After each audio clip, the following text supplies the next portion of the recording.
हाँ दोस्तों नमस्कार। एक बार फिर से आप सभी का मैं बहुत बेहतरीन स्वागत करना चाहूंगा एजू करियर किस ऑनलाइन प्लेटफॉर्म पर। और आज हम लोग एक आपकी ही डिमांडिंग टॉपिक को पढ़ने जा रहे हैं, यानी कि आप लोगों की बहुत दिनों से एक डिमांड थी कि सर लिटरेरी टर्म पर कुछ करिए, और लिटरेरी टर्म ही बहुत इंपॉर्टेंट सेगमेंट आपके एग्जाम का है। आज हम लिटरेरी टर्म को लेकर के बहुत बेहतरीन तरीके से क्लास आपकी लेने वाले हैं और क्लास आपकी शुरू करने वाले हैं। याद रखिएगा, लिटरेरी टर्म एक ऐसा सेगमेंट है पूरे के पूरे आपके लिटरेचर का जो वास्तव में आपको बहुत परेशान करता है। यानी इसके जो एमसीक्यूज होते हैं ये बहुत परेशान करते हैं, आपको बहुत ज्यादा परेशान करते हैं। आज सारी परेशानी आपकी समाप्त हो जाएगी। आइए शुरू करते हैं अपने बेहतरीन से सेशन को, और अपने पहले क्वेश्चन के साथ। हमारा पहला क्वेश्चन ये रहा। बहुत ध्यान से क्वेश्चन को पढ़िए। देखिए, क्वेश्चन को आप जितना अच्छे से पढ़ोगे ना उतना बढ़िया आपको सॉल्यूशन मिलेगा। तो आपको कुछ कहीं परेशान बहुत नहीं होने की जरूरत है, सिर्फ और सिर्फ क्वेश्चन को अच्छे से पढ़ना है। यानी आप बहुत अच्छे से क्वेश्चन को पढ़ो, फिर इसके बाद आप उसका आंसर करो। क्या लिखा हुआ है कि what is the term for the main character in a story. यानी कि कोई भी स्टोरी है जिसमें हम मेन कैरेक्टर लेना चाह रहे हैं। किसको? यानी कि कोई भी main character. What is the term for the main character in a story. कोई कहानी हो, उस कहानी में हम मुख्य जो पात्र होता है उसके लिए कौन सी टर्मिनोलॉजी यूज कर सकते हैं? एंटागनिस्ट, प्रोटैगनिस्ट, नैरेटर या फॉइल। आपके पास चार ऑप्शन है, चुनिए, फटाफट चुनिए, तेजी से चुनिए। तेजी से चुनना होगा, तभी आपको सारी की सारी बातें समझ में आएंगी। फटाफट चुनिए तो।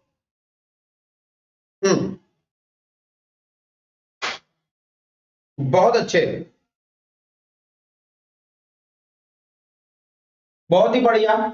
बढ़िया ढंग से चुनिए, अच्छे से चुनिए, मजेदार बातें होंगी और बेहतर तरीके से हम लोग आपको एक ऐसे लेवल पर लेकर के चलेंगे जहां आपको बहुत सारी चीजें सोचना और समझने की जरूरत पड़ती है। क्या कह रहे हैं कि what is the term for the main character. देखिए, पहली चीज तो ये समझिए आप कि मेन कैरेक्टर एक ऐसा सेगमेंट होता है पूरे स्टोरी का, कि स्टोरी टेलर कह सकते हो, स्टोरी टेलर। और एक खास बात, स्टोरी टेलिंग में मेन मेन एक्ट करेगा। ये क्या करेगा? मेन एक्ट करेगा, मेन एक्टिंग करेगा ये किसमें? स्टोरी की टेलिंग में। दूसरी चीज, एक कंडीशन ये हुई। दूसरी कंडीशन इसमें ये होती है कि जो मेन कैरेक्टर होता है ना, वो यानी कि बेस्ड ऑन होता है, बेस्ड ऑन। याद रखिएगा, इसी पर चीजें बेस्ड होंगी जो कि आपको मोस्ट इंपॉर्टेंट तौर पर समझना और सीखना जरूरी हो जाता है। ठीक है ना? मोस्ट इंपॉर्टेंट तौर पर, बहुत ही इंपॉर्टेंट तौर पर ये बातें आपको सीखने समझने के लिए हो जाता है। कहीं ना कहीं आपको एक बात बहुत अच्छे से सीखना पड़ेगा, बहुत अच्छे से जानना पड़ेगा, और वो ये कि जब आप ऐसे किसी तरह के क्वेश्चंस को आप कर रहे होगे ना, तो आपको एक अच्छा और बेहतरीन माहौल क्रिएट करना पड़ेगा। क्या यहां पर आप अगर देखोगे तो क्या मेन कैरेक्टर, एंटागनिस्ट, प्रोटैगनिस्ट, आपको यहां पर प्रोटैगनिस्ट के साथ चलना होगा। देखिए, एंटागनिस्ट भी अपने आप में मेन कैरेक्टर ही होता है, याद रखेंगे, ये मेन कैरेक्टर ही होता है। बस अंतर इतना होता है कि अगेंस्ट द स्टोरी होगा, अगेंस्ट द स्टोरी होगा। या आप ये कह सकते हो कि against the theme of story. या इसी में आप और एक बात कह सकते हो, against the theme and moral of the story, moral of the story. याद रखिएगा, आपने मिल्टन को पढ़ा होगा। मिल्टन में सैटन जो कि राक्षस है, और उसको मेन हीरो बनाया है। और वो बनाया क्यों है? वही रीजन है। याद रखेंगे इस चीज को तो बहुत अच्छे ढंग से चीजें आगे और भी हो सकती हैं, ध्यान रखिएगा, ध्यान रखिएगा। बहुत ही अच्छे, वेरी गुड, वेरी गुड। अब आपको एक चीज समझना बड़ा जरूरी हो जाता है कि जब आप इस पैमाने पर पहुंचते हो, एक बात समझ में आनी जरूरी हो जाती है कि एंटागनिस्ट ये हो गया, नैरेटर कौन होता है भाई? एक चीज समझिएगा, नैरेटर वो है, जैसे मान लो कि कोई आपको स्टोरी दे मिली है, कोई आपको कहानी मिली है, और कहानी की आपको समरी समरी आपको समरी या इसके थीम को या इसकी मोराल को, तो आप जब या ये आपको पूरी तरीके से क्या करना होगा, बताना होगा, उसे हम क्या कहते हैं, नैरेटर कहते हैं। बहुत ध्यान से बात को समझेंगे तभी चीजें समझ में आएंगी, याद रखिएगा। क्या ठीक है? एक वर्ड आया फाइल, एक वर्ड आया फाइल, इसका मतलब क्या होता है? ये कंट्राडिक्टरी वर्ड है, ये कंट्राडिक्टरी वर्ड है। कंट्राडिक्टरी का मतलब क्या होता है भाई? कि कोई एक कैरेक्टर होगा, यानी कि कंट्राडिक्शन दिखाएगा between a character to another character, यानी एक कैरेक्टर जो दूसरे कैरेक्टर का जो विरोध है या कंट्राडिक्शन है वो दिखाएगा, उसे हम क्या कहते हैं, कंट्राडिक्टरी कहते हैं। याद से चीजों को समझ ले और एक एक करके चीजों को बेहतरीन तरीके से समझ ले, ठीक है ना? ठीक है, एक बात समझिएगा, मैं थोड़ा सा कुछ एक बात समझाना चाहूंगा। मैंने हैमलेट का एक सीन आपको कभी पढ़ाया हो, और हैमलेट के साथ लर्ड्स का एक प्रॉब्लम आया है।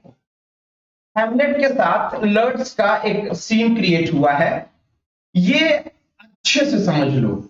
ये आपका एग्जाम्पल है फॉइल का, एग्जाम्पल ऑफ फॉइल। फॉइल का ये एक बड़ा एग्जाम्पल है, बहुत ध्यान रखिएगा। ये फॉइल का एक बड़ा एग्जाम्पल है, याद रखिएगा। हैरी पॉटर आपने सुना ही होगा, Harry Potter, Harry Potter, Harry Potter को लेकर के आपको ड्रैको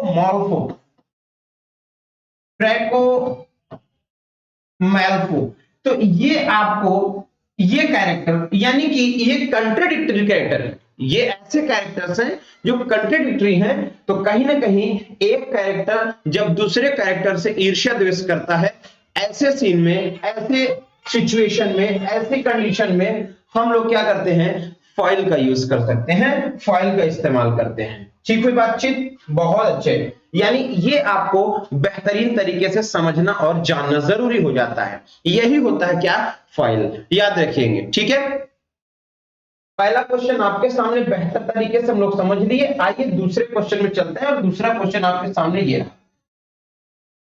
दूसरा क्वेश्चन आपके सामने ये रहा, और इस क्वेश्चन का आंसर आपको करना है, इस क्वेश्चन का आंसर आपको करना है, ठीक है? चलिए,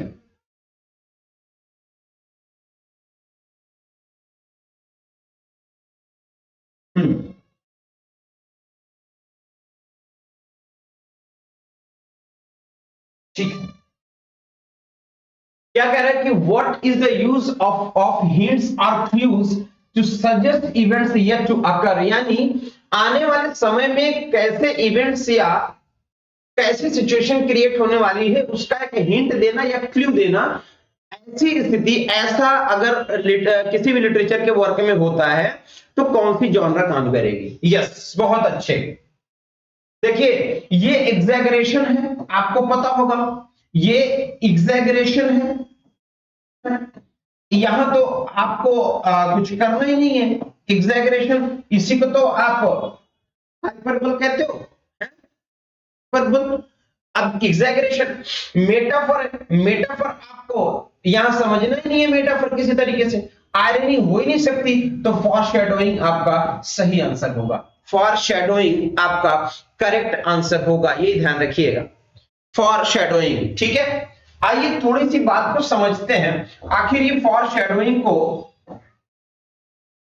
क्या और किस तरीके से और हम कह और समझ सकते हैं फॉरशैडोइंग को लेकर।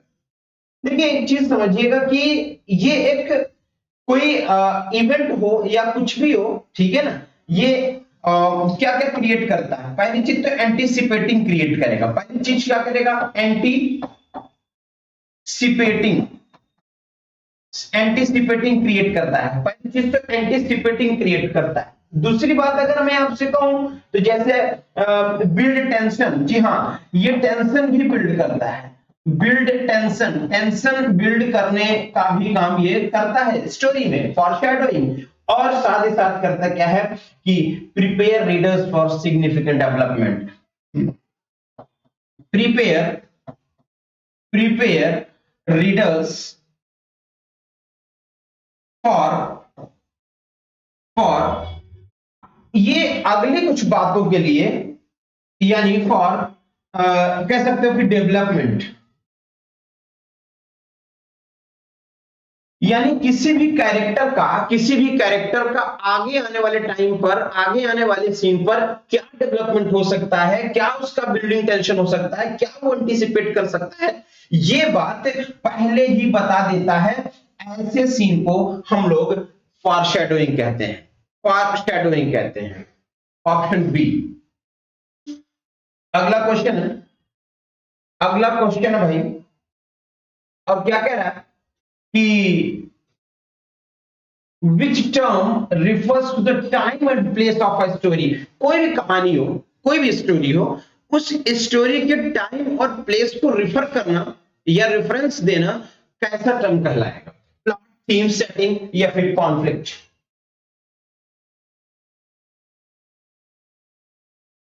बताएं। देखो भाई एक चीज समझो, कॉन्फ्लिक्ट तो नहीं होगा क्योंकि टाइम और प्लेस की बात है। तो कॉन्फ्लिक्ट हमेशा किसमें होता है, थॉट्स में।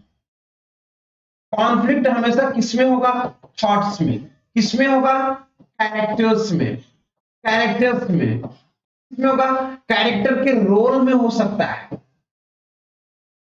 कैरेक्टर्स रोल में हो सकता है। ठीक, कोई बात नहीं।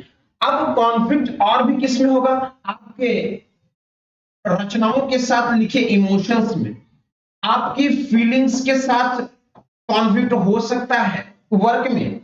कॉन्फ्लिक्ट आपकी थीम पर हो सकता है, कॉन्फ्लिक्ट आपके मोरल पर हो सकता है, याद रखिएगा।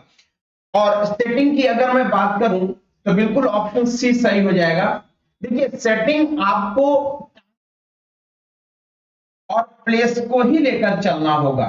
आप कोई भी वर्क बनाते हो, कोई भी वर्क आप क्रिएट करते हो, उस वर्क को क्रिएट करने के लिए हमें कोई समय और कोई हमें जगह चाहिए। जब तक हमारे पास समय नहीं होगा या जब तक हमारे पास जगह नहीं होगी तो हम कोई चीज क्रिएट नहीं कर पाएंगे। जरा आप खुद सोचो कि मैं आपसे कहूं खाना बना दो भाई, तो आपको मेनली दो चीज तो पहले चाहिए, मेनली दो चीज तो पहले चाहिए। बात की बात की और क्या क्या चीजें चाहिए। तो सबसे पहले आप कहोगे कि सर खाना बनाने के लिए हमें सबसे पहले क्या चाहिए कि हमारे पास सबसे पहले हमारे पास समय हो, सबसे पहले हमारे पास समय हो, और दूसरी चीज समय भी आ गया तो फिर प्लेस हो। ये समय और ये प्लेस, ये दोनों हमें मिल गया। अब बताओ कि क्या करना है। तो पहले हम आपको, जैसे मान लो हमने कहा चाय बना दो, चीनी चाय पत्ती सब ले आके दे दें, गैस चूल्हा सब ले दे दें, आपके पास टाइम ही नहीं, कैसे बनाओ। आपके पास समय है तो आप चीनी चाय पत्ती खोज लोगे। यानी कोई भी वर्क, कोई भी रचना, कोई भी जैसे शेक्सपियर या कोई भी हो, इनके पास टाइम है तो किसी भी तरीके की स्टोरी के बारे में सोच सकते हैं। लेकिन स्टोरी ही इनके पास है और समय नहीं है तो कैसे जनरेट करेंगे। तो कहीं ना कहीं ये बात जरूर होगी। याद रखिएगा, जब भी कोई बात या कोई सीन हम क्रिएट करते हैं या कोई वर्क बनाते हैं तो वो कहीं ना कहीं बेस्ड ऑन होगी, बेस्ड ऑन होगी। अगर ये बेस्ड ऑन नहीं होगी तो फिर कोई मतलब नहीं होता। थीम का मतलब क्या होता है ये समझने की कोशिश करिएगा। थीम का मतलब होता है कि हम क्या, किस चीज पर और कितना कहां, कैसे हम चीजों को बना रहे हैं। जैसे मान लीजिए आप मेरे को क्या करो कि आप मेरे ऊपर कोई ऐसे लिखो, तो आप मेरे पर जब कोई ऐसे लिखोगे तो उसकी थीम क्या होगी, उसकी थीम, एक थीम क्रिएट करना पड़ेगा, तब आपको एलाबोरेशन समझ में आएगी। ये ध्यान रखिएगा। तो कहीं ना कहीं थीम होना जरूरी है। प्लॉटिंग की बात अगर मैं करूं तो प्लॉटिंग की बात जरूर होनी चाहिए। मान लीजिए आपके सामने एक ये बड़ा सा मैं जो है स्पेस दे दिया कि लो भाई इसमें तुम रचना लिख डालो। अब आप कंप्लीट लिखते चले जाओ, भर दो, कोई मतलब ही नहीं है, कोई मतलब ही नहीं है। तो कहीं ना कहीं आपको किसी वर्क में एक्ट, सीन, या वर्क में आपको सेक्शंस, या वर्क में आपको स्टेंजास क्रिएट करने के लिए प्लॉट की जरूरत पड़ती ही पड़ती है। दैट्स व्हाई प्लॉट भी जरूरी, थीम तो है ही। तो इस क्वेश्चन का जो आंसर होगा वो ऑप्शन सी होगा। ठीक हुई बातचीत। अगला क्वेश्चन, अगला क्वेश्चन है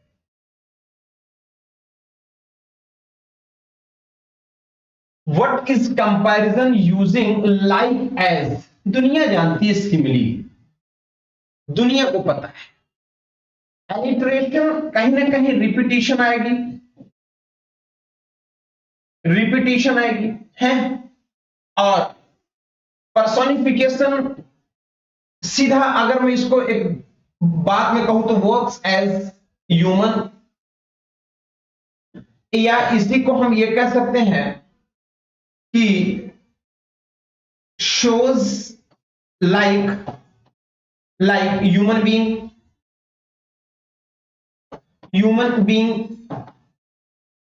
या इसी को आप ये कह सकते हो कि जब आप कोई भी चीज मानवीकृत करो, यानी showing non living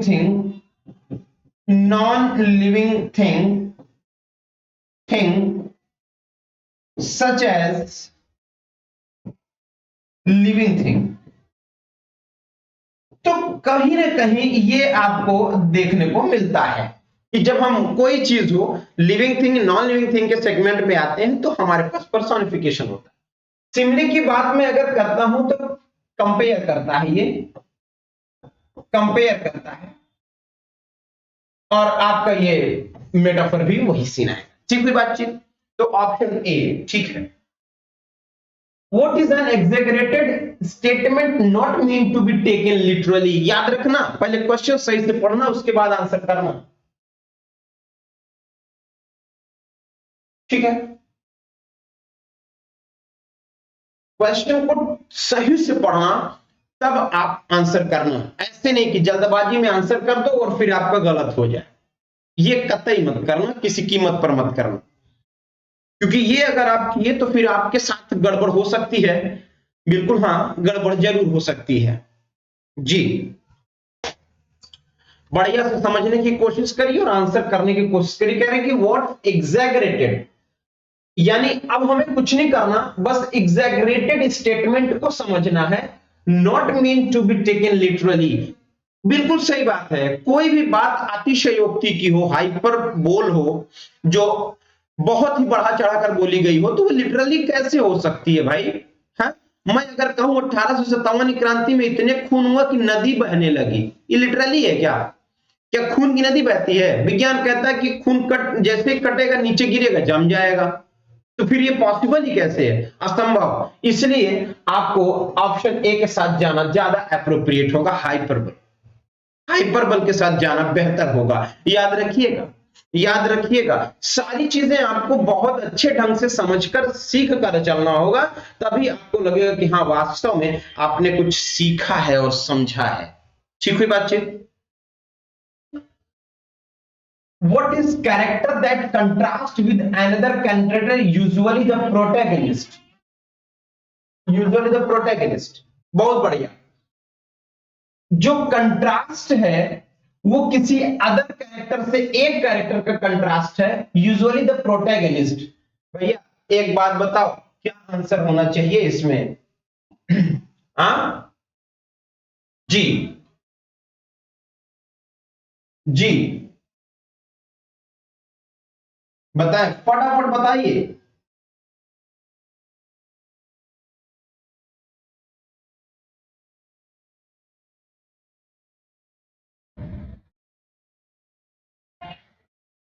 फटाफट बताइए भाई, तेजी से बताएं।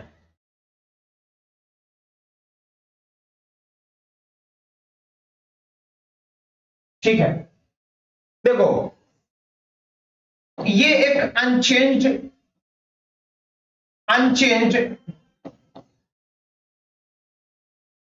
थ्रू द स्टोरी है, यानी ये एक ऐसा कैरेक्टर जो नहीं बदलने वाला। डायनेमिक में थोड़ा लीजेंडरी आएगी, लीजेंडरी है, और एंटागोनिस्ट कहीं ना कहीं अगेंस्ट हीरो होगा, अगेंस्ट हीरो होगा, अगेंस्ट हीरो होगा, है ना। यानी हीरो का इन द सेंस हीरो के पर्सनल व्यू से उसको मतलब नहीं होगा एंटागोनिस्ट को, ध्यान रखिएगा कि अब हीरो के पर्सनल चीज से उसको दिक्कत हो जाए, ऐसा नहीं होगा, कभी नहीं होगा। अगर ऐसा हो रहा होता तो जो मूवीज में गुंडे हैं वो हीरो को बाद में ना मिलके मार देते, नहीं, सिर्फ स्टोरी बेस पर काम आएगा। तो एंटागोनिस्ट हीरोज थॉट ना कि हीरो के, ठीक है ना। ऑप्शन बी ही सही हो, option B, option B, option B ही सही होगा।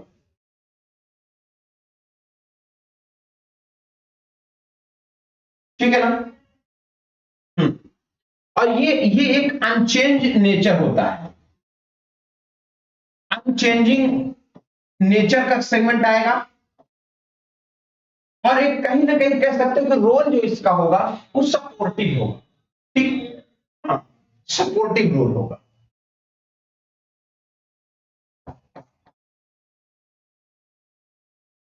Supportive role,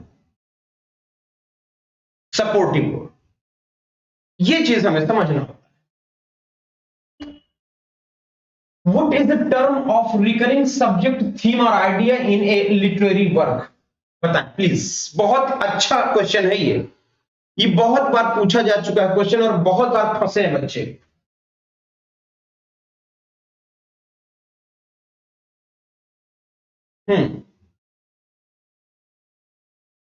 answer please.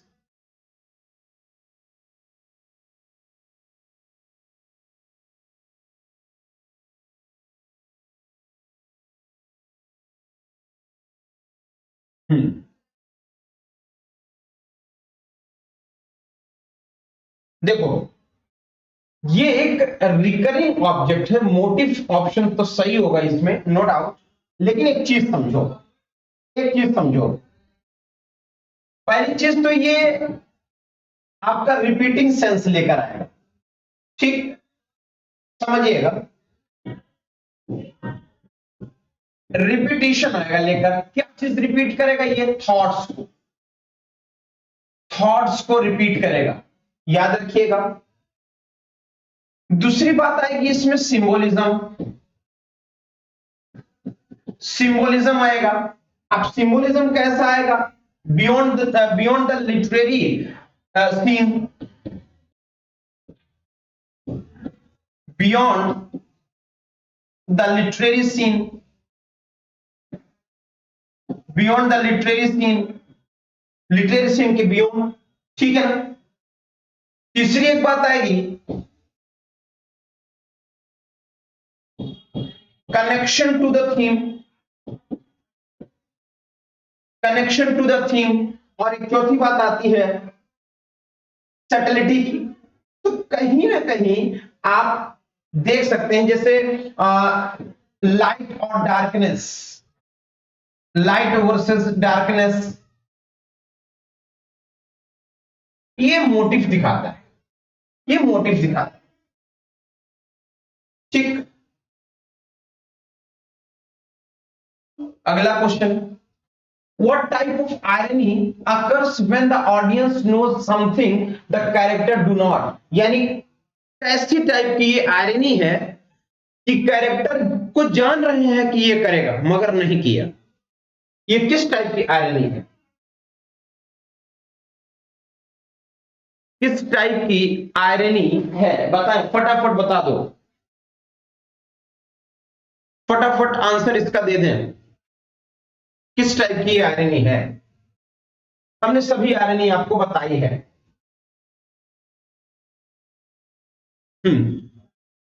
जी जी जी जी जी, बिल्कुल बिल्कुल बिल्कुल बिल्कुल, यस सुपर।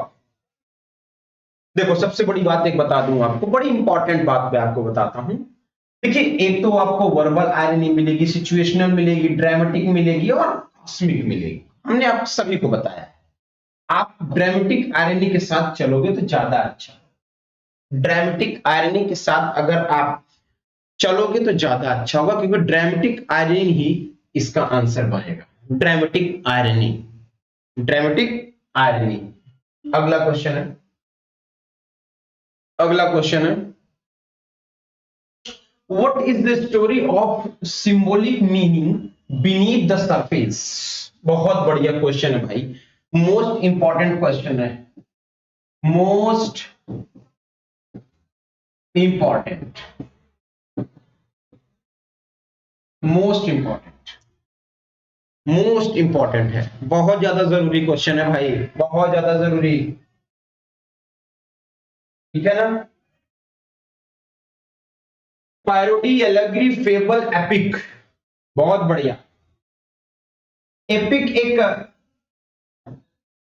लॉन्ग नैरेटिव होता है, आपको पता होना चाहिए।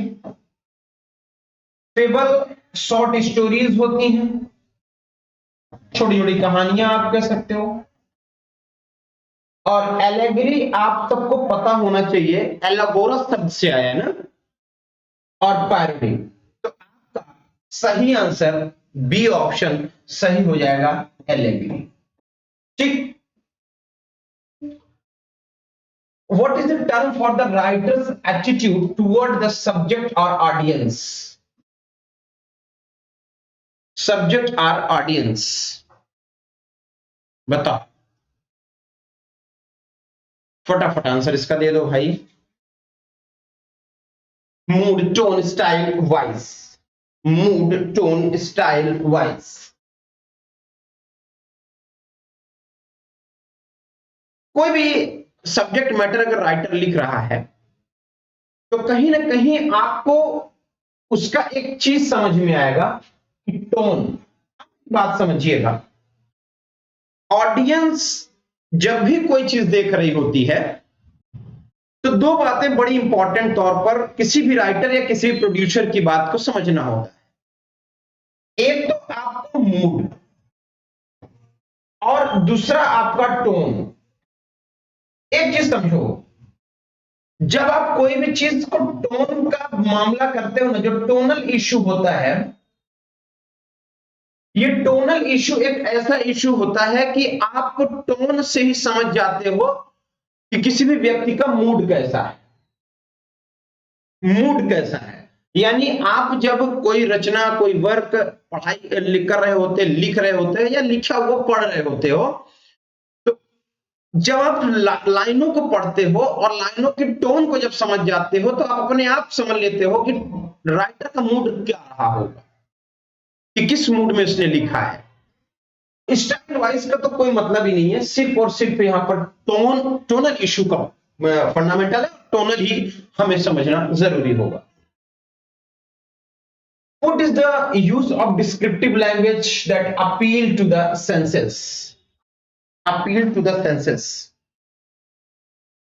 बताओ फटाफट इस पे आंसर करें। अपील टू द सेंस, यानी कि सेंस का मतलब ये है कि कहीं ना कहीं फील करने की बात आएगी, फील करने की बात आएगी। तो सर इमेजरी करो तो सही होगा, इमेजरी करो तो सही होगा, इमेजरी, इमेजिनी, इमेजरी ही करना इस क्वेश्चन के लिए एप्रोप्रिएट आंसर होगा। What is the central message inside of a story? Central message क्या होता है किसी भी कहानी की इनसाइड सेक्शन में, बताओ। मैंने आपसे इसका जिक्र शायद शुरू में किया है, थोड़ा सा मैंने इसका जिक्र किया है। आप अगर आप थोड़ा ध्यान दिए होंगे तो कहीं ना कहीं आंसर कर ले जाएंगे। जी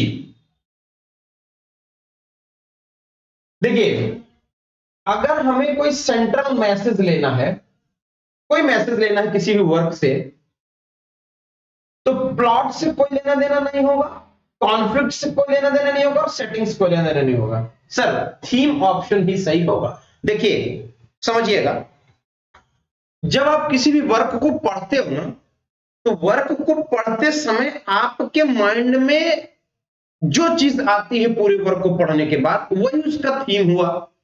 अच्छा, पढ़ने के बाद जब आप चीजों को समझोगे, आप करेक्ट आना चाहिए। ऐसा नहीं कि जो मन किया कि तुम्हारे माइंड में आ गया तो वही थीम हो गई, नहीं। समझने वाली बात होती है, समझदारी होती है, तब की बात है। तो कहीं ना कहीं हम थीम को लेकर चलेंगे। सर इजी क्वेश्चन है, बस थोड़ा सा दिमाग दौड़ाना है और कुछ नहीं करना। What is the struggle between opposing force in a story? Yes, किसी भी कहानी में अपोजिंग फोर्स का जो सीन होता है, उसको हम क्या किस सेगमेंट पे लेके चलेंगे? कॉन्फ्लिक्ट कहेंगे, रिजोल्यूशन कहेंगे, क्लाइमेक्स कहेंगे या एक्सपोजिशन कहेंगे? बताओ क्या कहेंगे, क्या बोलेंगे? फटाफट आंसर दे दो भाई।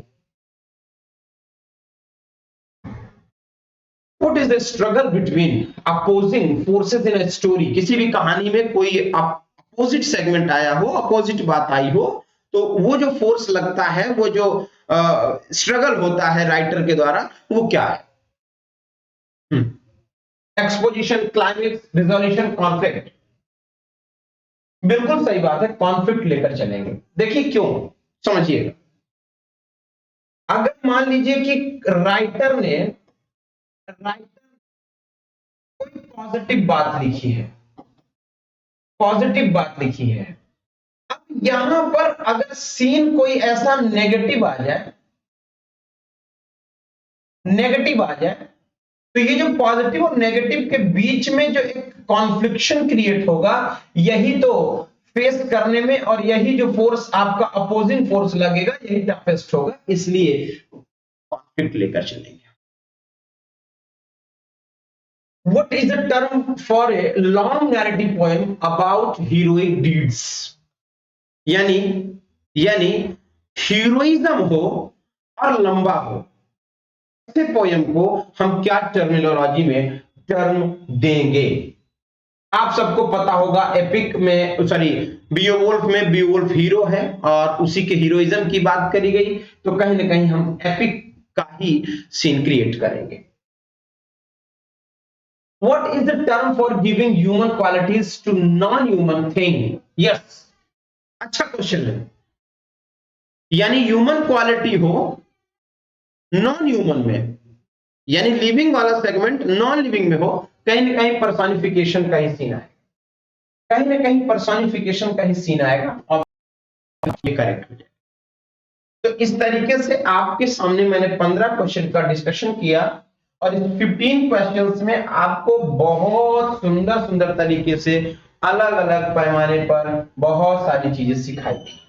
तो अगर आप इस तमाम तरीके की बातों को, तमाम तरह की चीजों को टेकअप करना चाहते हो और वास्तव में अपनी सफलता को फिक्स करना चाहते हो, तो आपको कुछ नहीं करना है, हमारे बैच के साथ, हमारे साथ जुड़े 9838777571 पर लिटरेचर और ग्रामर दोनों की प्रैक्टिस के साथ बेहतरीन से बेहतरीन आपको उस क्लास तक लेकर के चलेंगे, जिस क्लास से आपके अपने क्लास का बिल्कुल तरीके से तय होना है और तैयारी होनी है। तो फिलहाल आज हम लोग इतनी ही बातें करेंगे। मुलाकात हमारी प्रैक्टिस सेशन के दूसरे पार्ट पर कल होगी। बहुत बहुत शुक्रिया, थैंक यू।